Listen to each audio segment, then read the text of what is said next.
هغه شایونه چې د یغې په استعمالول باندې یا د یغې په خوراک باندې د سړی رضا نه موتیږي. هغه کوم مقامات دي، هغه کوم وختونه دي، دغه تفصیلي مسایل درته بیانوم. په ویره سره که یو کس خوراک وکړو یا څوک وکړو نو د داسې کس رضا نه موتیږي. او داسې په ویره سره که هغه یو ورځ خوراک وکړو، که 15 ورځې وکړو، که 10 ورځې وکړو یا څوک وکړو، په داسې صورت کې د یو کس روزه رضا نه موتیږي.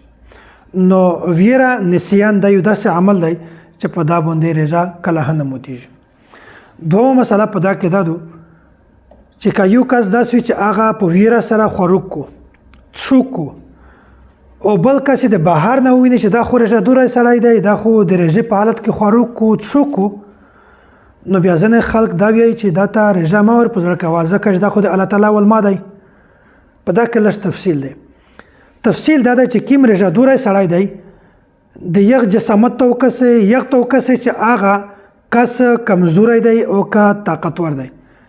که چیرې په پیدلې چې دا سړی چې کوم په ویره سره خوراک کو یا څوک کو د دومره کمزوری دی، دومره بیمور دی چې هغه د ویګا پر رضا نشي تم کولی، رضا نشي برداشت کولی. په داسې صورت کې بیا تو ته پوره پوچار دو چې ته خاموشي اختیار کا، یخ کس ته رضا مه ور په زړه کوه.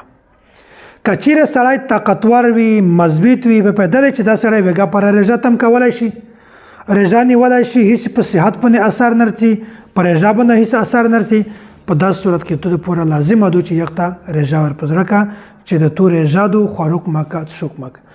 نو عام خلک چې وایي چې دا د الله تعالی ولما دی مه ور په زړه کوه، نه، دا دوه قسمه تفصیل دی. که چیرې کمزوری وي مه ور په زړه کوه، که چیرې طاقتور وي، مضبوط وي، بیا رضا ور په زړه کوه.